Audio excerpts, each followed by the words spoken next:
everyone, my name is Luna. I work as a data scientist at Thomson Reuters Lab in Waterloo region. I'm so sorry I couldn't make it here to meet you face to face because of the snow. I'm really good, bad driver, so I couldn't drive in snow. But thanks for the high technology, I can still talk to you guys here. And I will try to create the interactive environment. So I'll pause every couple of minutes to allow questions, and feel free to interrupt me if you want to say anything or if you have any questions. Okay, so I'm going to share my screen.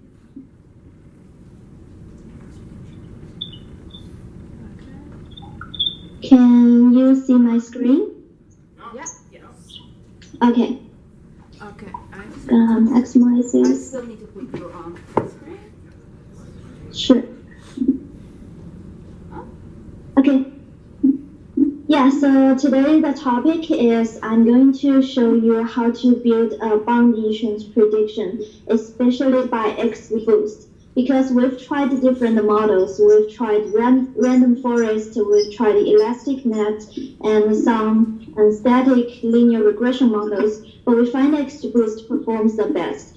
And also if you go to Kaggle computations, you can always find the XGBoost is the winner model. So I'll first, let me go to the next one. Sorry. Okay. So I will first give you a brief introduction on what is XGBoost, and then I'm going to give you a basic walkthrough of the Python code to run XGBoost. And then I will show you the real-world application that is a bond issuance prediction. And then we go to the fun part. I will talk about the math behind XGBoost. How do we use gradient descent in a tree-based model? And then finally, I'm going to talk about the parameters in XGBoost because it's important if you want to build your own application. You need to understand what type of parameters you need to tune. So, any questions so far? Are good? Okay. Yep. So XGBoost is short for Extreme Gradient Boosting. It is an open source tool, and you can find all the codes on the GitHub. I'll show you.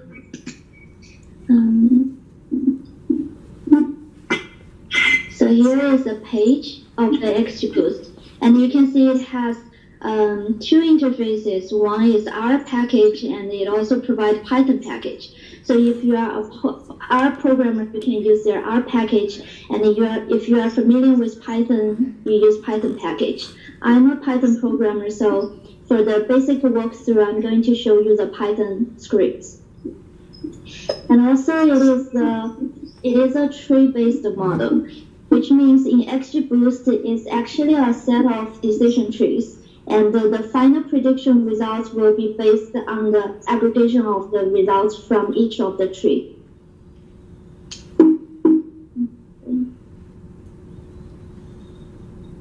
Next one. So I'm gonna open the Jupyter notebook to show you the Python code. So in this basic walkthrough, the task is we want to classify mushrooms. We have two types of mushrooms. One is poisoned, and then the second is non-poisoned. By giving a set of features of the mushroom, we want to let the XGBoost predict if the mushroom is poisoned or not. And the first cell, you can see I import pandas as PD. So pandas is a data frame in Python, which is like our data scientist daily life. We use it every day to process those table-based content. So here you can see we use pandas to read CSV files into the data frame. We have the training data set and the test data set. And you can also just print the columns to see what kind of features or fields you have in the CSV files. Here is a list of fields. The first one is label, which is the gold standard human labeled data, indicate if the mushroom is poisoned or not. And the rest from 1 to 127 are the features. Those are just the index of the features, but in real-world application, we usually use some names that is meaningful. And then we print the first 5 columns to see how does it look like. So for the label, you can see we have either 0 or 1. 1 indicates the mushroom is poison. 0 means it's non-poisoned. And the features, for each of the features, it has the binary values as well. So it indicates if the mushroom has feature 1 or not. But this is just for this data set. In other applications, when you are creating your training data set, you can have numeric values instead of just true or false.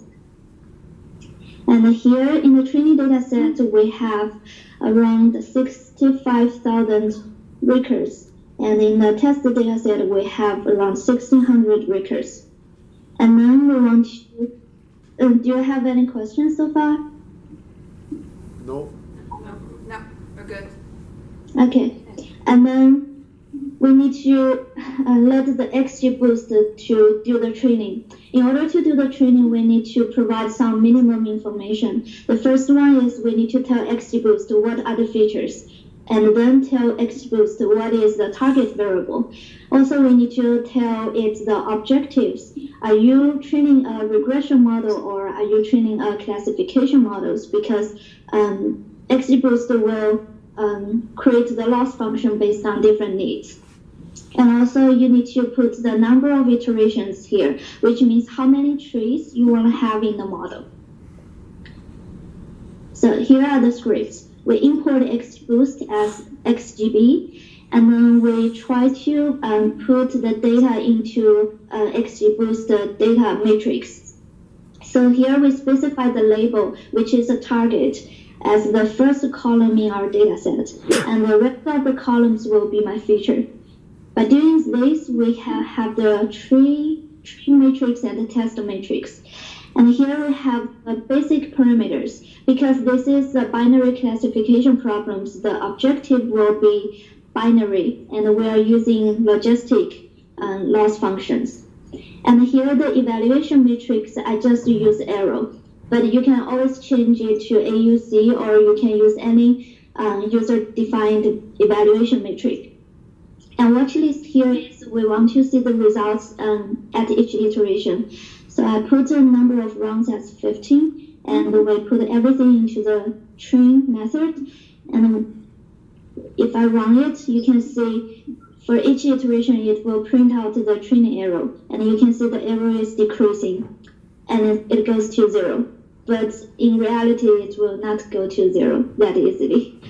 And after we train the model, we can do the prediction. We just use the model and call the predict function. It will give you a list of results. Here, each value is a probability of being class 1 or class 0. Do you have questions so far?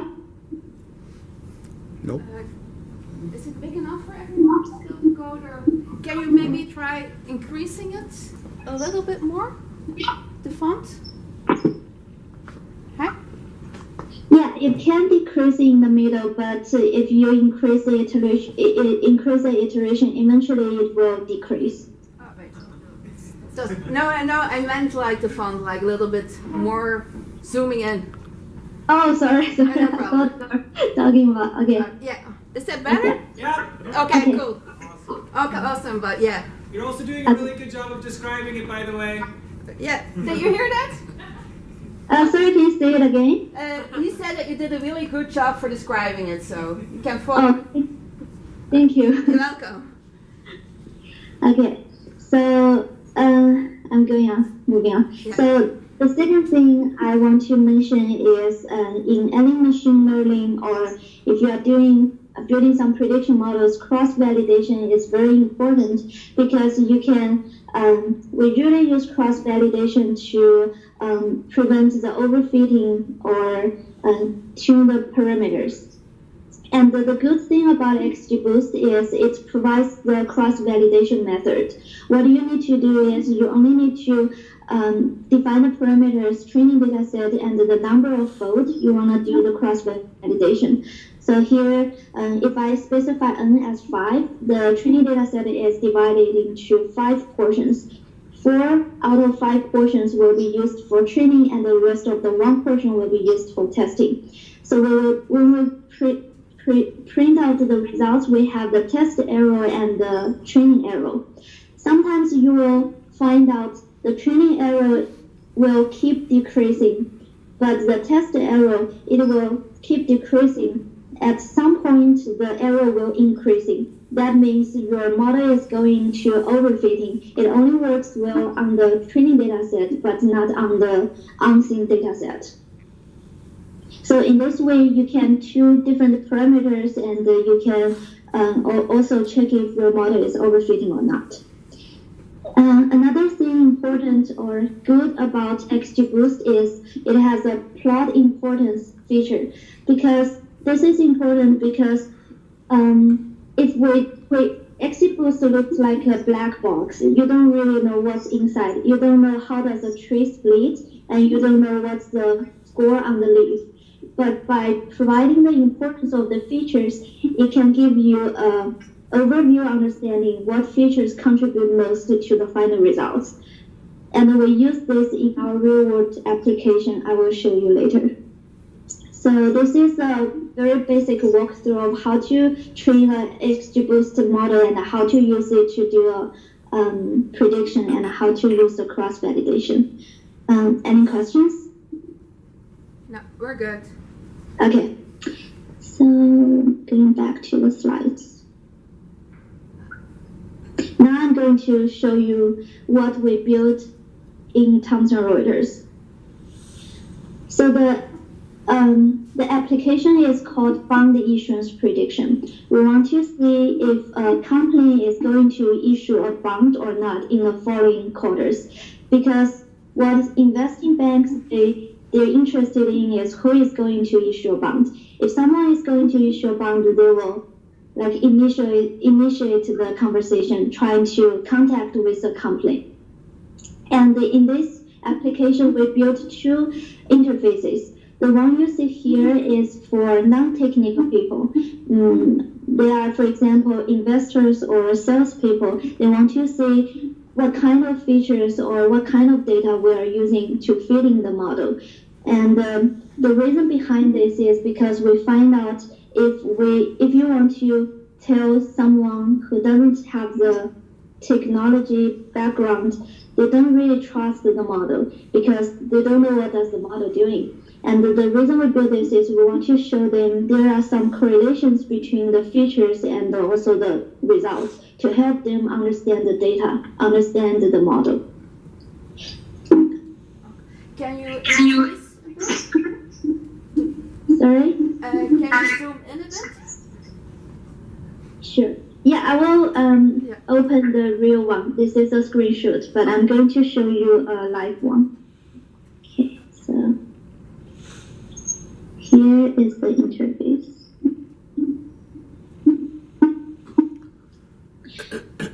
Refresh it. So in the first dashboard, we plot the distribution of the companies for the based on their bond issuance activities for the past 10 years.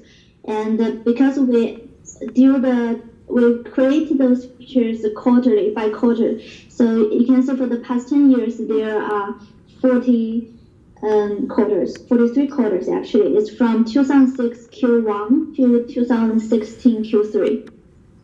And each dot is a company, and it has showed the total bonds issued for the past 43 quarters and the total amount of the bond issued.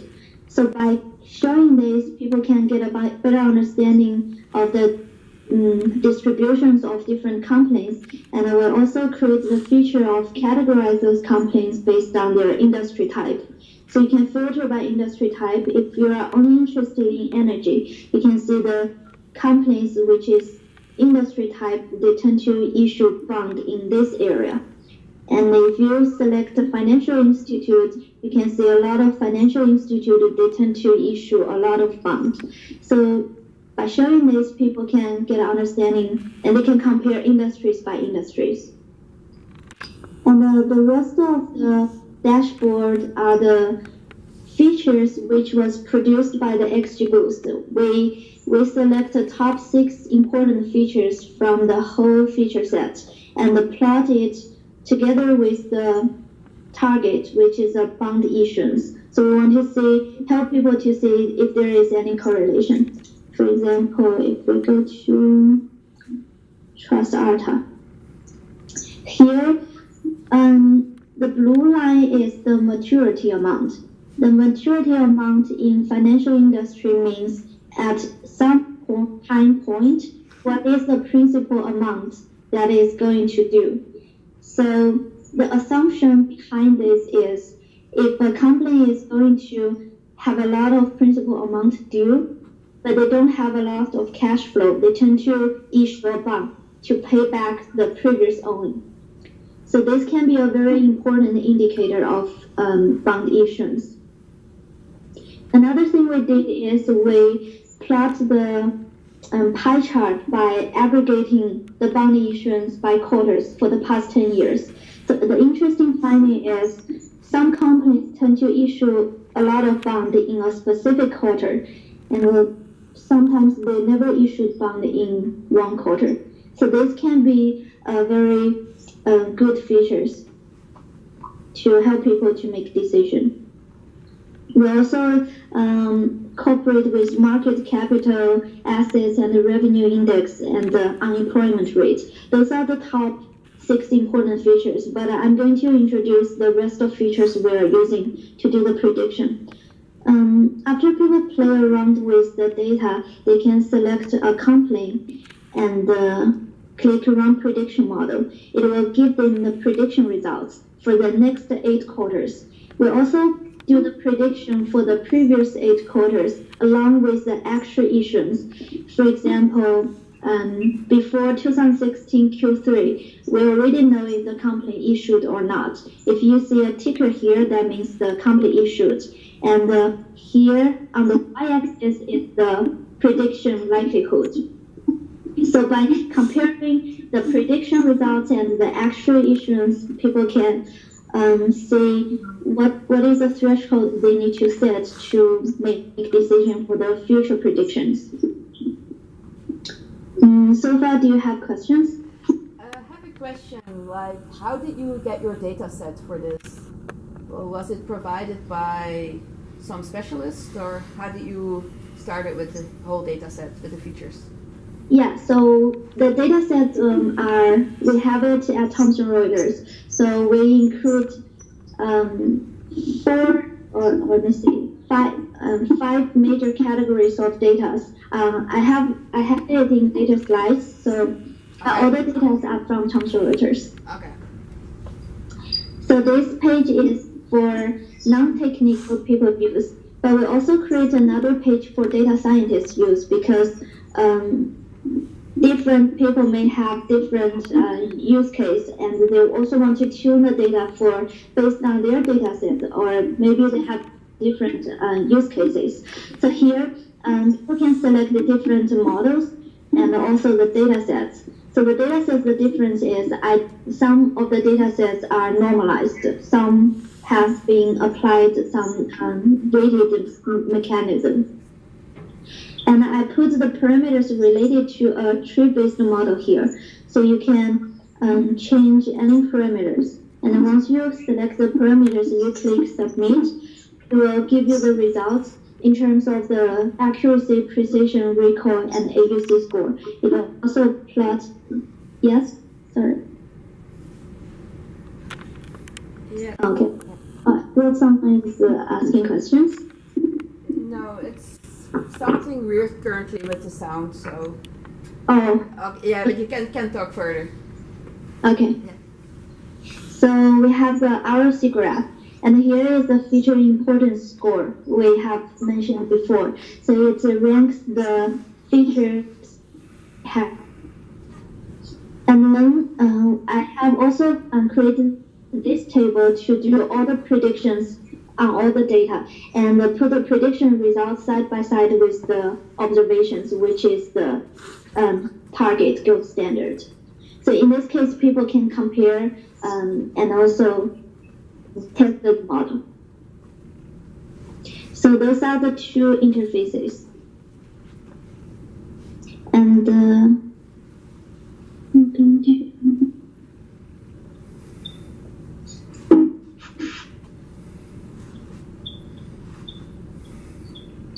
So here are the features, all the features we are using to build this prediction. I'm gonna zoom in a little more. So there are 5 major types of data. The first one is deals data. Deals data are all the data, metadata related to each deals. It has the principal amount of debt for a company, principal amount of equity loans. So those data are for each record, for each company at each time step. And the maturity amount we mentioned before, that is the principal amount that is going to due at this quarter. And we also have fundamentals data, including the balance sheet matrix and the income statement matrix. For example, we have the total assets, revenue, net income, and so on. So those data are indications of financial situation of a company. But we also need to do some feature engineering on those data to avoid bias, because big companies or big corporations, they do have much more total assets than small companies. So usually what we do is we will calculate the ratios. For example, we calculate the ratios between the revenue and the total assets to minimize the bias.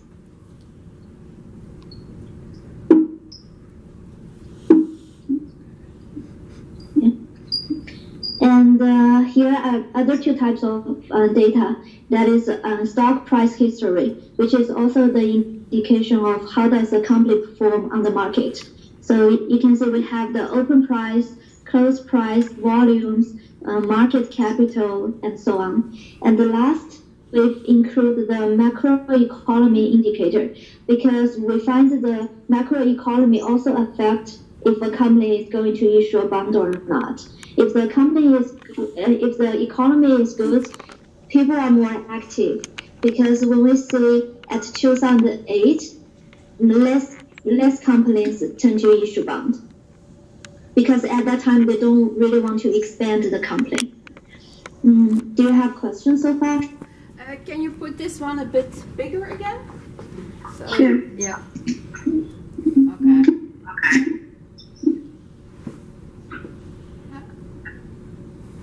Okay. Okay, yes. You can otherwise come closer by here, and you can say, yeah. Did you do any dimensionality reduction? So you have a lot of data, and did you try to reduce the number of parameters? Yes. You mean for the features, right? We have pulled a lot of features together, but we have the conversation with a domain knowledge expert from, for example, from the banks. They've told us what are the important features they think are, and we also do feature reduction in the middle to see which features, if we include it, will decrease the performance or increase the performance. So by doing so, we can get rid of some of the features and also include more features. Okay, and one more question, if you can. What kind of methods did you use for choosing the parameters for the model, like learning rate and all this stuff? Did you choose that manually or applied some algorithms to choose that parameters? So by choosing the parameters, what I did is just use the cross-validation. So it's like an iterative process. Fix some parameters and change just the one parameter to see which one is the best. Give it a range and iterate it to see which one is the best. But did you do that manually, or you have some kind of algorithm which can go through all the possible parameters? I did it manually by writing a script, but I know there are some tools doing that. But for this one, I did it manually.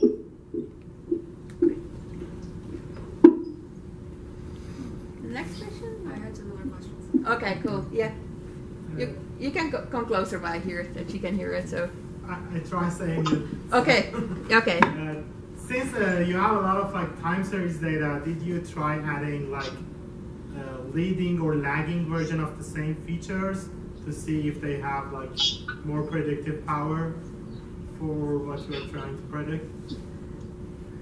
Yeah, so you remember the pie chart we show on the dashboard? So this is related to the time step, and we've included the quarters into the feature because we find the quarter matters.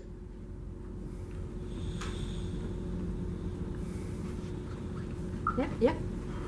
I wanted to ask about how did you choose, I think earlier I saw that you had a logistic model.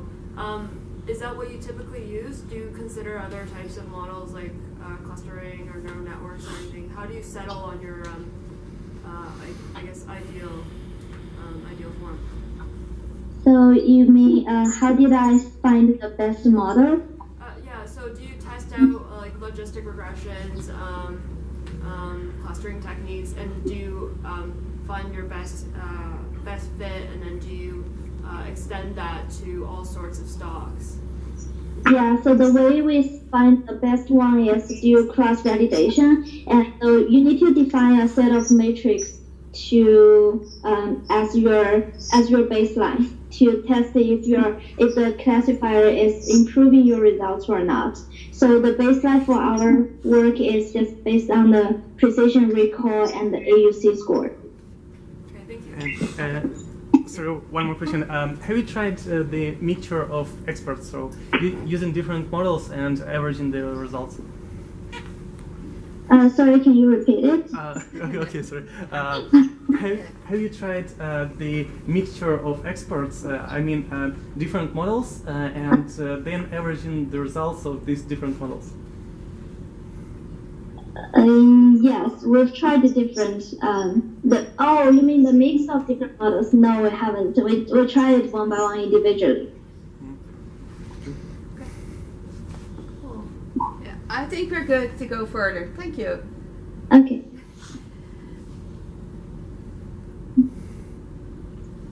So here is just a snapshot of the features we have eventually. So you can see the first row, we have the target, and then we have the feature names, for example, the quarter, the principal amount of debt, and the market capital, and so on. So this is like our real data set. Now I'm going to talk about the math behind the model. How does it work? So as we understand, the XGBoost is a set of decision trees. So we can present the model as the sum of the prediction from each decision tree. Let's say if we say Sk is the prediction and we have k trees in the model, then the model is the sum of the k trees. And after we have all the decision trees, we make decision by put xi, which is one data point, which is a feature vector, into the fk, the function, and the y hat I will be the sum of the trees. And in XGBoost, the training process is an iterative process. So we have a tree one by one. If we are at the t step, then we get the prediction just by summing up the tree until the t step. So you can see here we have the yit equal to k1 to t. Okay, I'm going to do this is better.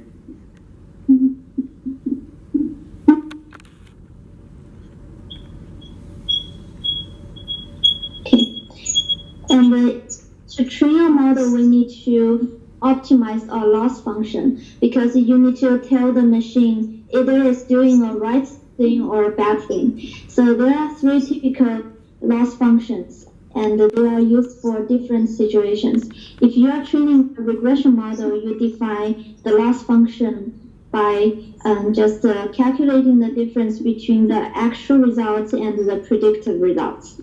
And if you are doing binary classification, you use the log loss function because it gives you a probability as pi here. So we put pi in this function to define the loss function. And if you are doing multi-classifications, we use M-log loss. So M is the number of your classes, and you put your function as here. Do you have questions? No, we're good. Okay. Another thing you need to integrate into the objective function is regularization, which is part of the model that controls the complexity of the model to prevent overfitting. So the optimum goal of machine learning is minimize the loss function and also minimize the regularization function. The simpler the model is, the better the model it is.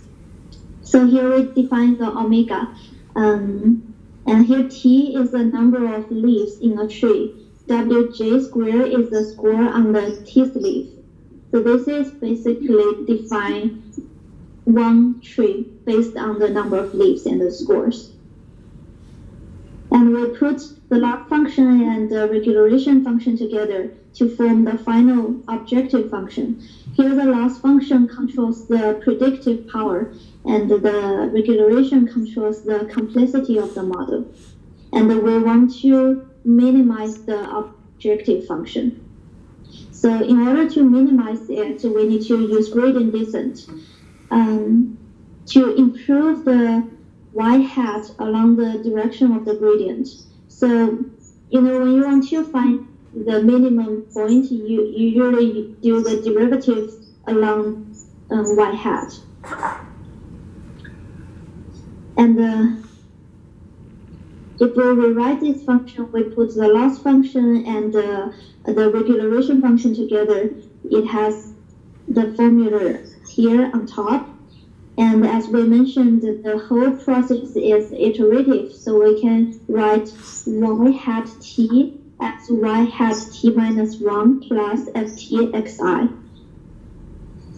And in order to make the whole thing converge faster, we do first and second order gradients. So here is the first order derivatives for yi and the second order derivatives. And because not all the objective functions has the derivatives, that's why we calculate the second order Taylor approximation of it. And then when we expand it, the whole function can be presented as this. And here the gi is the first order derivative, hi is the second order derivative. And then to simplify this function, we'll remove those constants and those things that is not related to the y-hat. We will get the final formula for the objective function as here, as in the bottom. Do you have any questions so far? No, we're good. Okay. So now here is the fun part, because if we already find the objective function, and if you can write ftx, you can easily find the best value. But because XGBoost is tree-based model, so the question is, how do we apply the gradient descent on a tree-based model? So if we want to find the tree, there are two questions need to be answered. The first is how to define a good structure of a tree. Because if you have a decision tree, you can have so many different structures. So you can have a binary tree, or you can have a very imbalanced tree. So the first question is you need to find a very good structure. The second question is how to assign a prediction score on each of the leaves in the tree. If we answer those two questions, then we already trained the model. We can do the prediction. Let's first answer the second question. Assume we already have a good structure. We want to present the objective function by the tree. In order to do so, we define the ftx as a function qx, which is a function to assign every data point to a leaf. For example, now you have xi, which is a feature vector. When you put it in a tree, it will do the splitting and do the direction. It will eventually direct those data feature points to one of the leaves in a tree. By doing so, all the feature vectors can be directed into a leaf in a tree. Do you have questions here? Can you shrink the image because the Skype overlaps the... Can you go a bit higher with the last formula because your face is on the formula? Okay. So, Which formula? so the one from 20, so the lowest, slide 20, like the objective function. So Yes. putting that one a little bit higher. Oh, okay. Yeah, like that. Yeah, cool. Thank you. Okay. So after we direct each data point into a leaf, then we can rewrite the objective functions by using the leaves in a tree. So here, ij, J is the index of a leaf. And each data point, xi, will be directed into one of the leaf. So at each leaf, we will have a set of data points.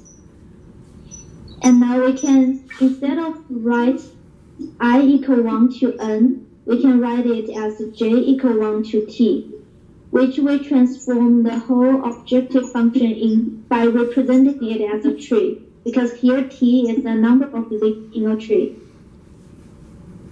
And here wj will be the score on the leaf of j.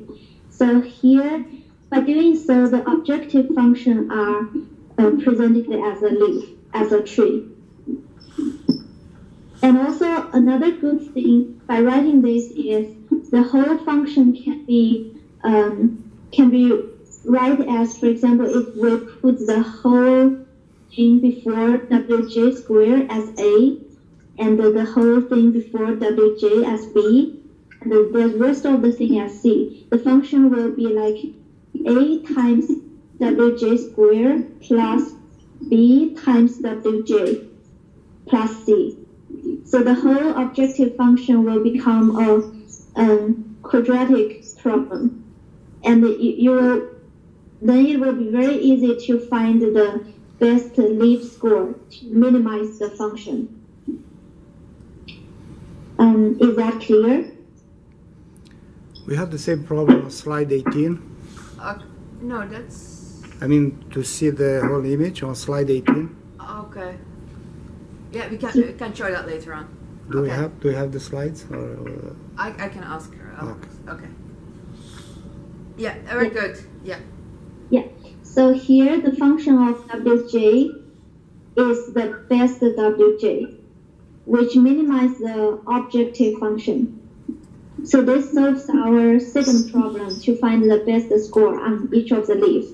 And we can put this back to the objective function. And we can say the objective function will eventually just have gi and hi. And here the rest of the parameters are user input. Now we can go back to answer the first question, how to find a good structure, how to choose the feature to split, and when to stop the split. So this process is we greatly find the best splitting. So for each of the feature, we sort the value, and we split based on each of the value, and trying to find which point will be the best splitting. So how to find the best splitting is depending on the gain. The gain is a formula here, which is after I split a node, I have two children. I have a left node and the right node. And for each of the node, I can calculate the objective function. And I can see if the objective function, the result is improving or not. If it's improving, it is positive, I will split. If it's negative, I would say this split is not good. So we do it for each of the value in a feature and do it iteratively. And finally we will find the best splitting point. And then to prune out the nodes, we do a bottom-up order. If we see the gain here is negative, we just ignore it. We do not do the splitting here. We only keep the splitting which has the positive gain. And by doing so, we find the weight on each of the leaf. We also find the structure of a tree. So, any questions? No, we are good. Okay. The final part is the parameters in the XGBoost. There are three main types of parameters. One is general parameters, the number of threads. When you are training the model, you can define the threads you want to use for your GPU. The second is the booster parameters. You can define, for example, the learning rate, and also you can define the maximum depth of your tree, and you can define regularization parameters. The third one is task parameters. The objective function, we've seen that before. If you are doing regression, you use the arrow and the rooted squared arrow. If it's classifications, you use the log loss. And you can define the evaluation matrix. I put the parameter documentation link here. So if you want to know the details of the link, you can details of the parameters, you can go to this page. So it has all the parameters and the details of each parameters here. But today I'm going to just give you a very high-level introduction. So in the general parameters, nthread is the number of threads you define, and booster you can define it as a tree-based model or a linear function. And the ETA is the step size shrinkage used to update the score assigned to the feature. So this you can control your learning rate. Gamma is used in the regularization. We see the gamma in the previous formula. That is a gamma you define here. And also you can define the maximum depth of a tree, the minimum child weight to do a splitting, and the minimum delta step. And also parameters like subsample, which means when you are doing training, you only select a subsample of your training data set. And you can also select a column sample, which means you only select some sample columns from all your features. And those parameters are used for linear booster to define the regularizations. And here we introduce the objective parameters before, either linear regression or binary logistics or multi-classifications. And you can also specify your own objectives to let the model know what is your goal. And the evaluation matrix, in our basic walkthrough, we use the arrow, but you can always change it to AUC or any other matrix. So there is no universal optimal parameters. For each, in your own applications, you need to train and tune your own model because each case are different from each other, and the data sets are very different. But the key point is control overfitting and deal with imbalanced data. So the max steps, minimum child weight, and gamma, subsample, column subsample, those are used to control the overfitting because you can define the tree not to split too much, and those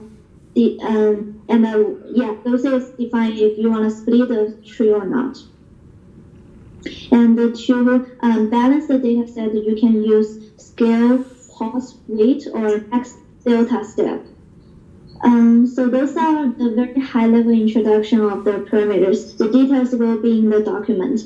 But the most important thing is just prevent overfitting and balance your data set. So that's everything. Do you have any questions? Okay. Yes. Yeah. Yes. What kind of hardware did you use for this machine learning? Oh, sorry. What? What kind of hardware did you use to run the algorithm? Run the algorithm. I use the sklearn in Python. No, the computers. Did you use a cluster or did you use like a desktop machine? GPUs? I'm using not GPU. I'm using my laptop. Mm-hmm. Okay, and how much time has you spent on developing this algorithm, the whole solution?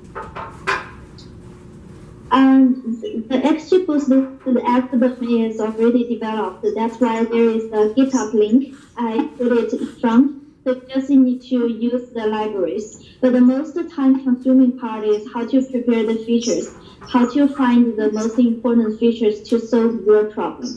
And also, another time-consuming thing is how to tune the parameters to find the best set of parameters for this case. And approximately, how much time have you spent to get the whole solution? So the backend, I spent like 1 week. After I get those data together, tune the whole thing and do the feature engineering takes me around 1 week.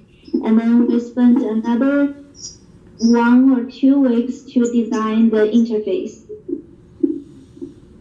Thank you. Yeah. How do you test such a model? I'm sorry? How do you test this model? How do you test a model? Yeah, so I test the model by using the cross-validation. So we can divide it into training data set and the test data set. We train the model based on the training data set and the test it on test data set. And how do you say if it's good? It's just using the precision recall and the AUC score. Another thing we can do is we can do back testing because when we were doing this is 2016 Q3. But now the results from Q4 and Q1 should be published. And then we can get those data and test if the model is giving me right prediction or not.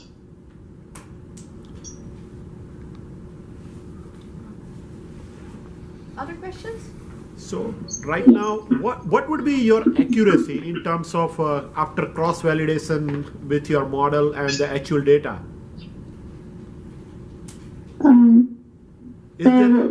Is there any accuracy that you come up across?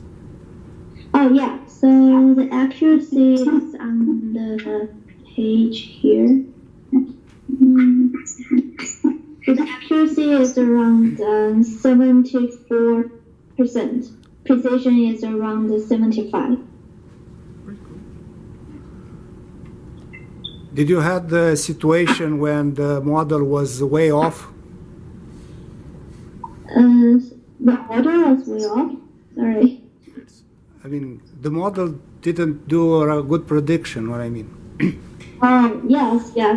I had those. I will show you. So XGBoost performed good, but we've tried others. For example, this is yes. Yeah. For example, here the generalized linear model, it won't give very good results. You can see it's much less than the previous result. And then we also, before we didn't include the maturity feature and it doesn't give us a very good result. So we keep adding more features by talking with those domain experts to understand what kind of features we should include. And have you tried deep neural networks? No, it didn't.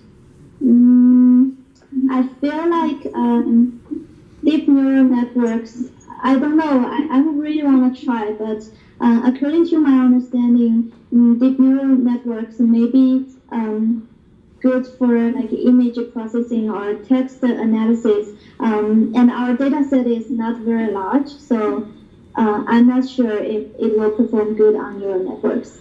It may. It may perform. Yeah.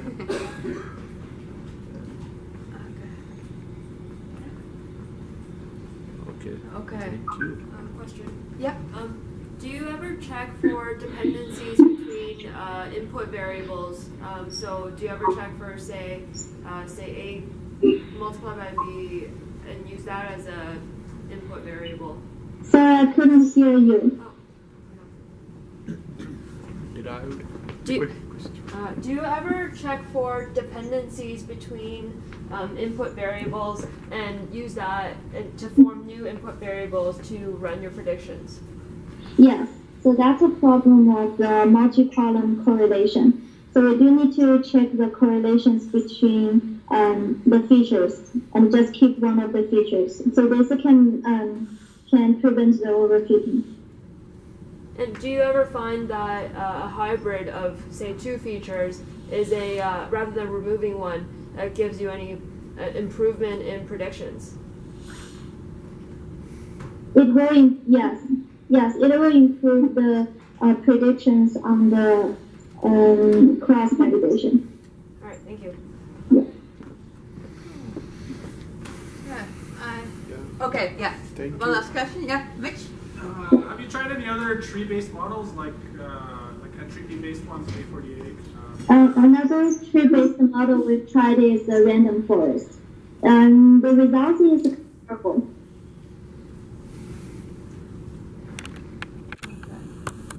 I think that's about it. Okay, thank you very much for your talk.